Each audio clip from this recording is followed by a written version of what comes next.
Praise lord. ప్రభు అయిన యేసుక్రీస్తు నామమున మీ అందరికీ శుభములు. మన యొక్క దిన భాగంలో నుండి కీర్తనల గ్రంథం 15వ అధ్యాయం 1వ వచనం. యెహోవా నీ గుడారంలో అతిథిగా ఉండదగిన వారెవరు? మనం ఒకరి ఇంటికి అతిథిగా వెళ్ళాలి అన్నా, లేకపోతే ఎవరైనా మన దగ్గరికి రావాలన్నా, మనతో వారికి కొన్ని సమానమైన లక్షణాలు ఉంటాయి. మన స్థాయి తగ్గట్టు వాళ్ళు, మన వారు, మన సొంత వారు, ఇలా కొన్ని స్థాయిలు ఉంటాయి. ఆ స్థాయిని బట్టి, ఆ స్థితిని బట్టి మనం వారి ఇంట్లో అతిథిగా ఉండగలం. కానీ ఇక్కడ కొన్ని క్యారెక్టర్స్ ఇవ్వబడతా ఉన్నాయి. అటువంటి వారు మాత్రమే ఆయన గుడారములో, ఆయన ఇంటిలో అతిథిగా ఉండగలిగిన వారు. అవి ఏంటి అంటే, యథార్థ ప్రవర్తన కలిగిన వారు, హృదయపూర్వకంగా నిజం పలుకువారు, వారు నీతిమంతులై ఉండాలి, నష్టం కలిగిన మాట తప్పని వారు, వారి ద్రవ్యాన్ని కూడా ఎంతో జాగ్రత్తగా వాడుకునేవారు.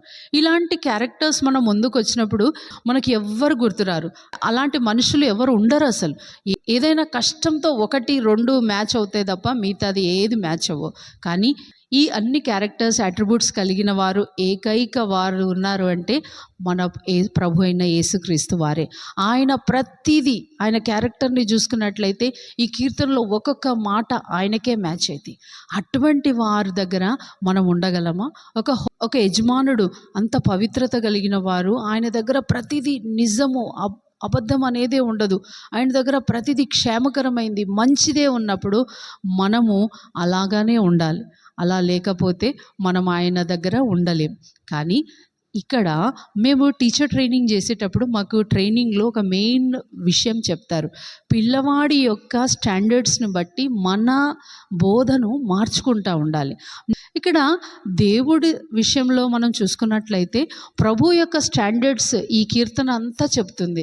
ఆ స్టాండర్డ్స్లో మనం పోల్చుకుంటే ఒక్క స్టాండర్డ్ కూడా మ్యాచ్ అవ్వం, ఒక్క క్యారెక్టర్ కూడా మ్యాచ్ అవ్వం. మనల్ని అలానే విడిచిపెట్టలే. ఆయన ఇంటిలో మనం అతిథిగా ఉండడానికి ఆయనే తన స్టాండర్డ్స్ని తగ్గించుకొని మన వంటి వారి దగ్గర ఉండడానికి ఇష్టపడ్డాడు. మనలాంటి మనుషుల్ని సరిచేయడానికి ఇష్టపడ్డాడు. మనతో పని కలిగి ఉన్నాడు.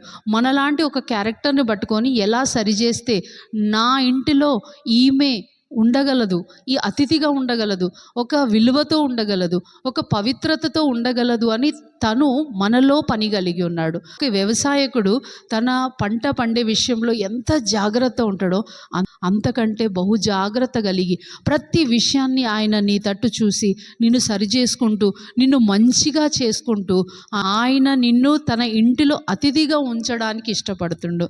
ఎవరైనా అట్లాంటి వాళ్ళు ఉంటారా? మన స్థాయిని చూసి మనల్ని ప్రేమించే వాళ్ళు ఉంటారు, మన యోగ్యతలను చూసి ప్రేమించే వాళ్ళు ఉంటారు, మనకి ఏముందో చూసి ప్రేమించే వాళ్ళు ఉంటారు.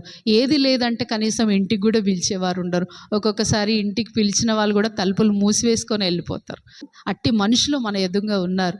కానీ ఈ ప్రభు అటువంటి వారు కాదు. నీలో ఏ లోపం ఉన్నా ఆయన తన పరిపూర్ణతతో నింపి నిన్ను సరిచేసి, నిన్ను బాగు చేసి తన ఇంటిలో క్షేమంగా ఉంచడానికి ఇష్టపడుతుండు. రండి, అట్టి దేవుడి దగ్గరికి వెళ్దాం. మనము ఆయన ఇంటిలో అతిథిగా ఉండాలని ఆయన కోరుకుంటున్నాడు. అట్టి సపర్యలు ఆయన చేయాలని మన పక్షాన కోరుకుంటున్నాడు. రండి, ప్రార్థన చేసుకుందాం. ప్రియమైన తండ్రి, యేసు ప్రభు ఘనమైన నామంలో మీరు నీ ఇంటిలో ఉండే భాగ్యం అయితే మాకు లేదు. అటువంటి యోగ్యత, అర్హతలు మా దగ్గర అస్సలు లేవు. కానీ దేవా, నీ ప్రియ కుమారుణ్ణి బట్టి మాకు కలిగించిన అర్హత, మాకు కలిగించిన యోగ్యతను బట్టి మిమ్మల్ని స్తుతిస్తున్నాం. ఒకనాడు మేము కూడా దేవా నువ్వుండు స్థలంలో ఉంటామనే ఒక గొప్ప భాగ్యము, ఒక గొప్ప నిరీక్షణ మాకు ఇచ్చినందుకే నీకు ఎంతో వందనాలు చెల్లించుకుంటూ యేసుక్రీస్తు పరిశుద్ధమైన నామంలో ప్రార్థిస్తున్నాం తండ్రి. ఆమేన్.